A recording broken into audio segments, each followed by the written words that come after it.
สบายดีทุกคนข้อยมีชื่อว่าน้อยอายุ24ปีเป็นคนลุงพะบางข้อยได้ไปสมัครเฮ็ดเวียกกับบริษัทขนส่งแห่งหนึ่งตำแหน่งที่ข้อยสมัครไปก็คือคนขับรถส่งเครื่องออกต่างแขวงเพราะข้อยเป็นเด็กใหม่ก็จะมีรุ่นอายคนหนึ่งที่ชื่อว่าต้อมเลาคอยสอนเวียกข้อย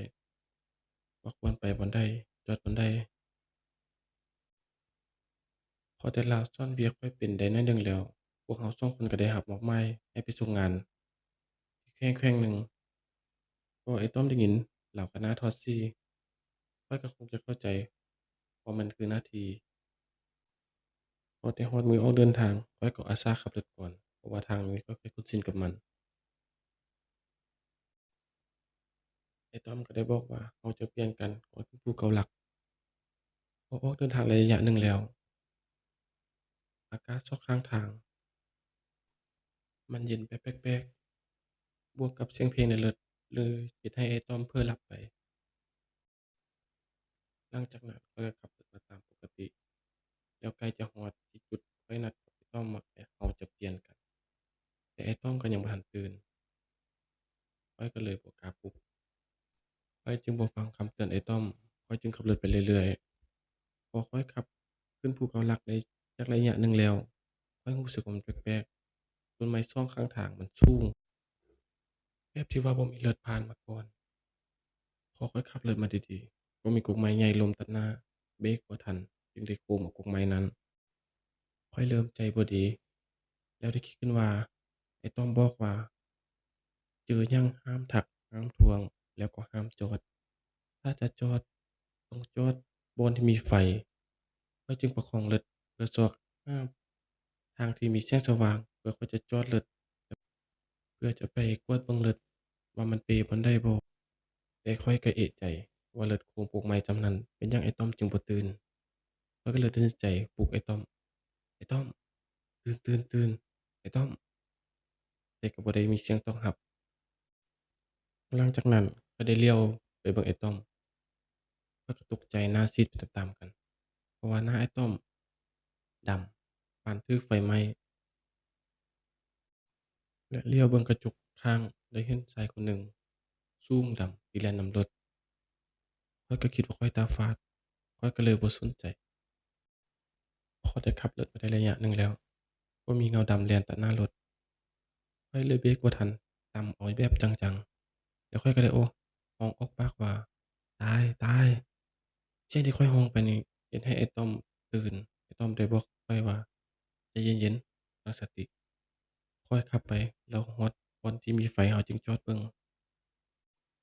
แล้วห้ามทักห้ามทวงโชคก็เข้าข้างเพราะว่ามีแสงไฟข้างหน้าข้อยจึงได้เหยียบคันเร่งเพื่อให้มันฮอดจุดหมายปลายทางที่มีไฟ พอได้จอดรถข้อยตู้ก็สั่นไอ้ต้อมก็บอกว่าใจเย็นๆบ่เป็นหยังมันบ่ได้เฮ็ดหยังให้ดอกแล้วข้อยก็ได้ถามไอ้ต้อมไปว่านี่มันแม่นอิหยังไอ้ต้อมก็บอกว่ามื้ออื่นเช้าเราจึงร่วมกันมื้อนี้มันค่ำแล้วแล้วพวกข้อยสองคนก็ได้ลงรถไปเบิ่งรถแต่ก็บ่ได้เป็นหยังพวกข้อยสองคนก็เลยล้างหน้าล้างตาเพื่อจะนอน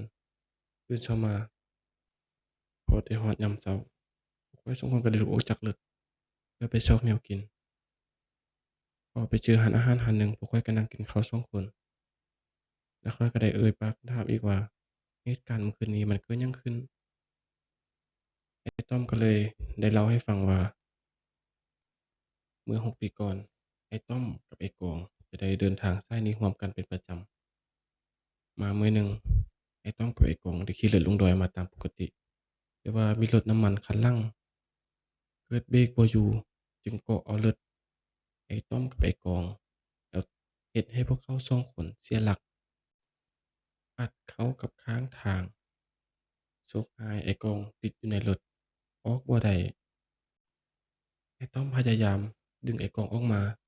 แต่ก็ออกบ่ได้หลังจากนั้นเกิดมีประกายไฟขึ้นไอ้กองได้ขอความช่วยเหลือช่วยข้อยแด้ช่วยข้อยแด้ข้อยยังบ่อยากตายเทื่อแต่ไอ้ต้อมก็เฮ็ดหยังบ่ได้ ประกายไฟเลยไหม้ลามไปฮอดฮอดเลิศบ่อนไอ้กองอยู่จึงเฮ็ดให้ไอ้กองหั้นถูกไฟไหม้ตายทั้งเป็น ผ่านไป2นาทีร่างกายไอ้กองก็ได้หายไปกับเปลวไฟเหตุการณ์นี้จึงเฮ็ดให้ไอ้ต้อมมีปมกับเส้นทางเส้นนี้ข้อยได้ฟังแล้วก็น้ำตาไหลก็คงจะเข้าใจว่ามันคืออุบัติเหตุพอแต่พวกข้อยสองคนกินข้าวเสร็จแล้วพวกข้อยก็ได้ออกเดินทางต่อเดินทางมาก็2-3ชั่วโมงก็ได้ฮอดจุดหมายปลายทาง